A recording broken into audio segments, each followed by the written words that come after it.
आज का जो हमारा टॉपिक है टीचर बिहेवियर से रिलेटेड है। लास्ट टाइम हमने बात की थी टीचर बिहेवियर में जो मेन 4 कॉन्सेप्ट हैं उसमें से टीचर पर्सनैलिटी और टीचिंग स्टाइल के बारे में। आज उसी में से जो 2 कंपोनेंट हमारे रहते हैं उनके बारे में हम बात करेंगे। उसमें से नेक्स्ट जो कंपोनेंट है वो है टीचर एक्सपेक्टेशन और 4th कंपोनेंट है टीचर कंपिटेंस। मतलब एक शिक्षक की क्या अभिक्षमताएं हैं और एक टीचर की क्या अपेक्षाएं हैं अपने बच्चों के लिए। तो इसका जो पहला कॉन्सेप्ट है टीचर एक्सपेक्टेशन, उसके बारे में हम बात करेंगे। एक्सपेक्टेशन जो वर्ड है वो बात क्या करता है, अपेक्षाओं की। अपेक्षाओं से मतलब क्या है कि जब हमारी किसी व्यक्ति के प्रति किसी न किसी तरह की ज़रूरत या यूँ कहें कि हम उम्मीद रखते हैं कि अगर हमने किसी के लिए कुछ किया है तो इसके एवज में वो हमारे लिए कुछ करे। एक्सपेक्टेशन उसे कहा जाता है और एक्सपेक्टेशन पे ही ये दुनिया चलती है। कोई भी रिलेशन हो, चाहे भाई बहन का हो, माता पिता का हो, टीचर स्टूडेंट का हो, हर एक चीज़ किसी न किसी तरह की एक्सपेक्टेशन से जुड़ी होती है। तो ठीक उसी तरह से जब क्लास में एक टीचर बच्चों को पढ़ाता है तो उसकी भी कुछ एक्सपेक्टेशन होती है कि जिन ऑब्जेक्टिव को रख के एक टीचर अपनी क्लास में बच्चों को पढ़ा रहा है, बच्चे उस चीज़ को समझें, सीखें और जो टीचर ने उनसे एक्सपेक्ट किया है कि वो उसको सीख कर अच्छे से इसमें स्कोर करें, बच्चे उन एक्सपेक्टेशन पर खरा उतरें। तो टीचर एक्सपेक्टेशन भी टीचर बिहेवियर के वेरिएबल या यूँ कहें कंपोनेंट में से एक मेन कंपोनेंट है। अगर इस कंपोनेंट को निकाल देते हैं तो वो टीचिंग नहीं रह जाएगी, वो खाली एक तरह की बातचीत और वार्तालाप है। क्योंकि देखो, घर में माँ है, वो भी अपने बच्चे को कुछ सिखाती है, 1 बार 2 बार सिखाने के बाद वो भी एक्सपेक्ट करती है कि अब ये बच्चा काम खुद करने लग जाए। वो उसका काम कब तक खुद करेगी। तो ठीक उसी तरह से एक क्लास में जब टीचर बच्चों को कुछ पढ़ाता है तो उनसे ये एक्सपेक्टेशन रखता है कि जो मैं बच्चों को पढ़ा रहा हूँ वो इस चीज़ को बेहतर ढंग से सीख जाएंगे और सीखने के बाद उसको खुद कर लेंगे। और इसका करने से क्या होता है कि जो टीचिंग के ऑब्जेक्टिव हैं वो फुलफ़िल हो जाते हैं और जो टीचर की मेहनत है वो सक्सेस हो जाती है।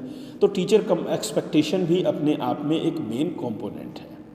अब अगर बुक में बात करते हैं, कूपर और गुडी की डेफिनेशन में उन्होंने क्या कहा है कि अध्यापक अपेक्षाओं का संबंध उन अनुमानों से है जिन्हें अध्यापक विद्यार्थी के भविष्य की शैक्षणिक उपलब्धि के बारे में लगाता है।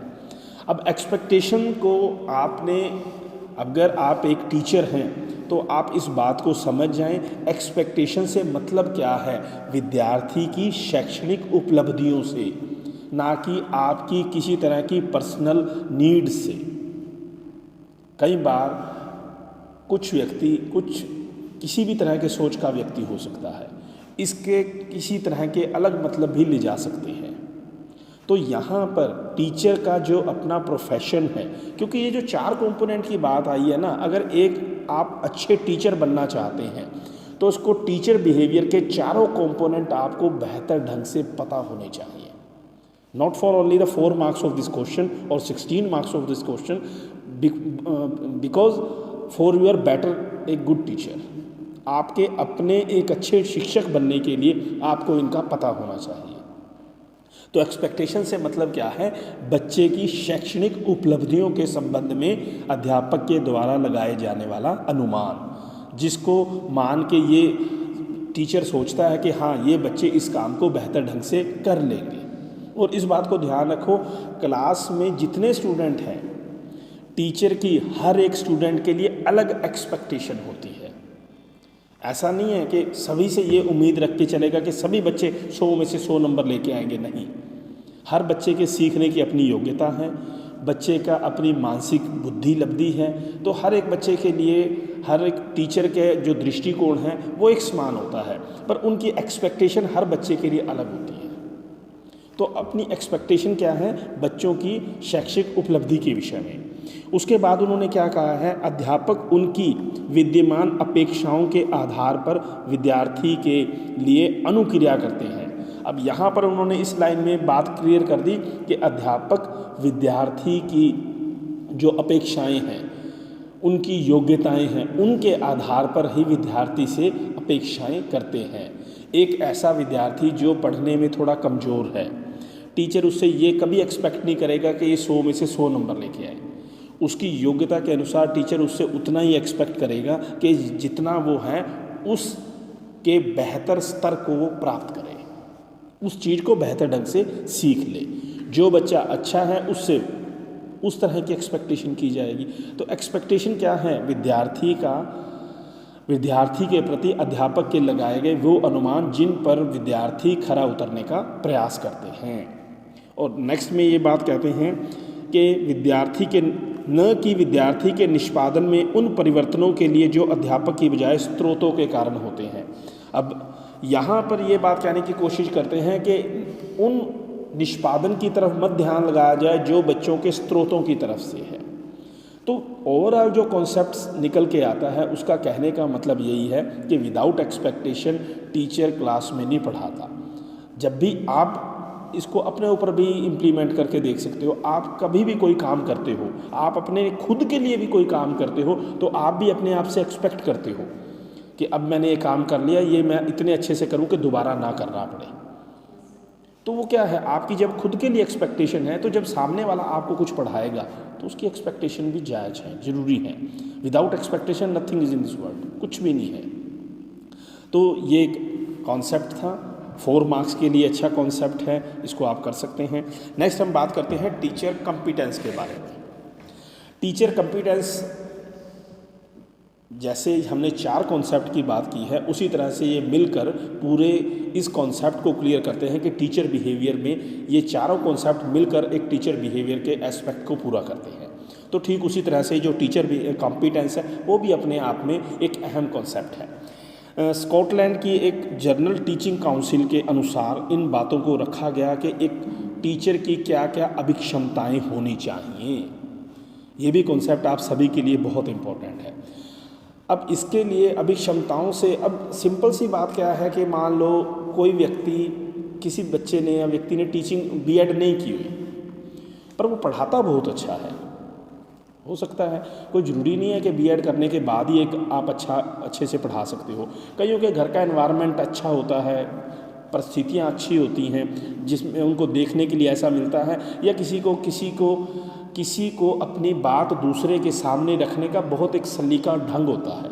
और पढ़ाना क्या है, अपनी बात को सलीके से ढंग से सामने वाले के आगे रखना ताकि वो उस चीज़ को समझ सके, यही टीचिंग है।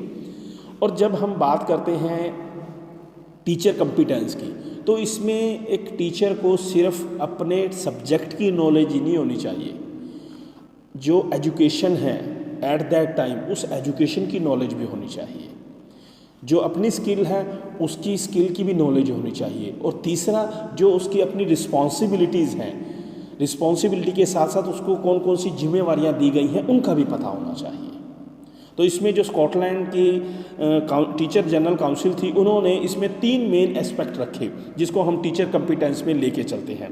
सबसे पहले हैं, उन्होंने कहा कि व्यावसायिक ज्ञान एवं बोध, व्यावसायिक ज्ञान होना चाहिए, ज्ञान के साथ उसकी सही समझ होनी चाहिए। व्यवसाय से मतलब क्या है, आपका जो टीचिंग प्रोफेशन है। अब मान लो आप 6ठी 7वीं 8वीं क्लास को पढ़ाते हो, तो इसका मतलब ये नहीं है कि आप 6ठी 7वीं 8वीं के बारे में ही जानते हो और कुछ नहीं जानते, नहीं। आपको प्री प्राइमरी के बारे में पता होना चाहिए, प्राइमरी के बारे में पता होना चाहिए, आपकी सेकेंडरी, हायर सेकेंडरी और जो टोटल एजुकेशन सिस्टम है उसके बारे में भी नॉलेज होनी चाहिए, ताकि आपसे कोई गाइडेंस ले तो आप उसको अच्छे से गाइड कर सको। दूसरा उन्होंने कहा है व्यावसायिक कौशल की योग्यता। अब बात आती है, आप एक टीचर हैं, आपका जो व्यवसाय है, टीचिंग प्रोफेशन है, आपको उसके कौशल की योग्यता होनी चाहिए, स्किलफुल होने चाहिए, आप अपने काम में बेहतर होने चाहिए। तीसरे नंबर पर वो बात कहते हैं व्यावसायिक मूल्य एवं व्यक्तिगत वचनबद्धता, professional value and professional commitment. आपका जो प्रोफेशन है, आपको उसकी जो वैल्यूज़ हैं, उसके मूल्य हैं, उनका ज्ञान होना चाहिए। उन मूल्यों को किस तरह से बनाए रखना है उसका पता होना चाहिए। आपकी क्या रिस्पॉन्सिबिलिटीज़ हैं उनका आपको पता होना चाहिए। आपको अपनी जो जिम्मेवारियां हैं उनको कैसे पूरा करना है उनका पता होना चाहिए।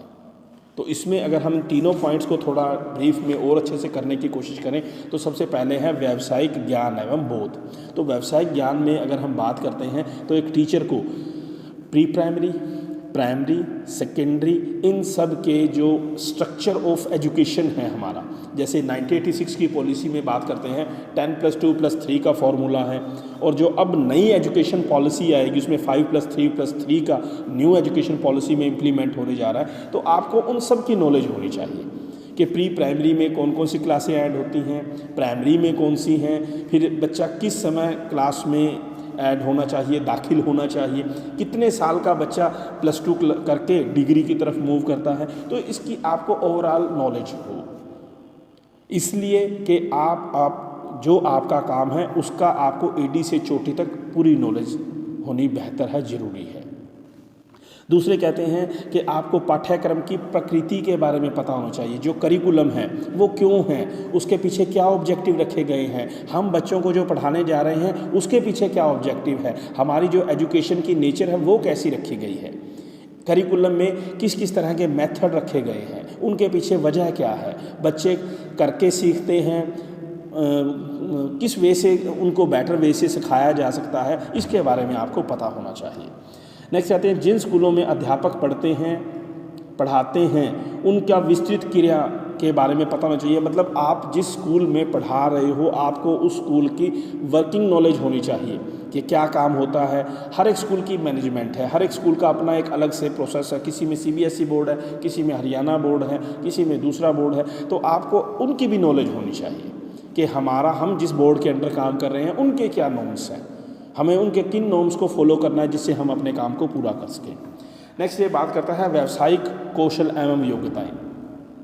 जब आप B.Ed करते हो तो आपको जो अलग अलग सारे सब्जेक्ट रखे गए हैं, अगर आप उनको थोड़ा सा ध्यान से पढ़ते हो तो आपको ये जो तीनों एस्पेक्ट हैं वो अच्छे से क्लियर हो जाएंगे। आपको सारी जो आपकी एजुकेशन सिस्टम है उसकी भी नॉलेज हो जाएगी, आप जिस कोर्स को कर रहे हो उससे आपको प्रोफेशनल नॉलेज हो जाएगी और प्रोफेशनली आप स्किलफुल हो जाओगे। स्कूल में कैसे पढ़ाना है, कि किस वे से हमने उनके लिए लेसन प्लान तैयार करना है, किस वे से आपने टीचिंग प्रोफेशन को कंप्लीट करना है, उन सब बातों के बारे में भी आप जान जाओगे। तो इसमें यही बातें रखी गई हैं। सबसे पहले है कि एक जो टीचर है अध्यापक प्रगतिशील सशक्त शिक्षण कार्यक्रम का नियोजन करने योग्य होना चाहिए। मतलब कहने का क्या है कि एक टीचर को सिर्फ क्लास में खड़े होकर पढ़ाना ही नहीं, जो टीचिंग से रिलेटेड स्कूल में होने वाली अदर एक्टिविटीज़ हैं उनको कैसे ऑर्गेनाइज करना है, कैसे इम्प्लीमेंट करना है और कैसे उसका अच्छा रिजल्ट लेना है, इसकी भी नॉलेज होनी चाहिए। स्पष्टता से संप्रेषण करना, मतलब स्पष्ट बोलचाल आना चाहिए उनको। माध्यमों की अनेकता का कुशलता का प्रयोग करना, माध्यम मतलब जो संप्रेषण कौशल के माध्यम हैं, आपको कम से कम जैसे एक नेशनल लैंग्वेज है, इंटरनेशनल लैंग्वेज है, एक जहाँ पर आप पढ़ा रहे हो वहाँ की एक देसी लैंग्वेज को भी आप मान सकते हैं, क्योंकि प्राइमरी में उन टीचरों को भेजा जाता है जिस एरिया से वो बिलोंग करते हों, ताकि जो बच्चे हैं, छोटे बच्चे, उनके साथ उसी कम्युनिकेशन में सीख सके। तो एक तो आपकी जैसे हम बात करते हैं, एक तो आपको हिंदी है, हिंदी आनी चाहिए। दूसरा आपको इंटरनेशनल लैंग्वेज क्या है, इंग्लिश है, वो आनी चाहिए। तीसरी लैंग्वेज में यहाँ पे संस्कृत को भी ले लेते हैं, पंजाबी को भी ले लेते हैं। तो एक जो टीचर है उसको कम से कम 2 से 3 लैंग्वेज की स्किल होनी चाहिए, ताकि वो जो रूल रेगुलेशन इम्प्लीमेंटेशन है उनको समझ सके, स्कूल में क्या चल रहा है उनके साथ अच्छे से बोलचाल के साथ उनके साथ तालमेल बना सके। तीसरा, जिस क्लास में पढ़ाना है उन बच्चों के साथ अच्छे ढंग से पढ़ा सके, उन बच्चों के साथ सही रूप से तालमेल बना सके। नेक्स्ट बात करते हैं सभी विद्यार्थियों के लिए कार्य और अपेक्षाओं को निर्धारित करना। ये कार्य आना चाहिए। अपेक्षाओं का निर्धारण से क्या मतलब है, जैसे हमने पहले पीछे पॉइंट किया है। नेक्स्ट कहते हैं व्यावसायिकों और प्रौढ़ों के साथ सहकारी रूप में कार्य करने की योग्यता होनी चाहिए। छात्र व्यवहार और कक्षा की घटनाओं का सही तरीके से अवलोकन करना और उनको निदान करने की योग्यता उसमें होनी चाहिए।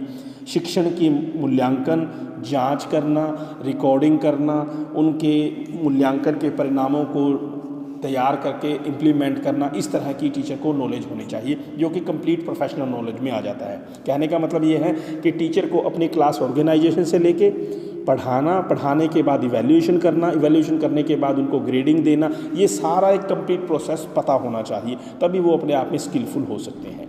नेक्स्ट वो बात करते हैं एक व्यावसायिक मूल्य और व्यक्तिगत वचनबद्धता क्या है। व्यावसायिक मूल्यों से सीधा सा मतलब है कि हर एक जो भी आप प्रोफेशन करते हो उसकी कुछ ना कुछ वैल्यूज़ होती हैं, कुछ मूल्यों को रख के आप उस काम को सीखते और करते हो। तो जो टीचिंग है, टीचिंग के मूल्य क्या है? ईमानदारी है, न्यायपरकता है, सत्य वचन है। इस तरह के मूल्यों को जिनके आधार पर शिक्षण कार्य आरंभ होता है और चलता रहता है, उन मूल्यों को आपने रखना है, संजो के रखना है, उन मूल्यों को मानना है। और दूसरा वो क्या कहते हैं, जो आपकी कमिटमेंट है, पर्सनल कमिटमेंट है, आपकी स्वयं के साथ जो की गई कमिटमेंट है कि मैं अपने कार्य को ईमानदारी से अच्छे से पूरा करूं, उसके बारे में आप सजग रहने चाहिए। जो आपके ऊपर रिस्पॉन्सिबिलिटी डाली गई हैं, जो आपको जिम्मेवारियां दी गई हैं, आप उनको बेहतर ढंग से पूरा करें, अपने काम से जी ना चुराते हुए, अपने काम से पीछे ना हटते हुए अपने काम को बेहतर ढंग से कंप्लीट करें। तो इस तरह से जो टीचर बिहेवियर का थर्ड और फोर्थ कंपोनेंट था उसके बारे में हमने इस यूनिट में किया। नेक्स्ट हम बात करेंगे सोशल कंस्ट्रक्टिव अप्रोच के बारे में। तो आज के लिए इतना ही है।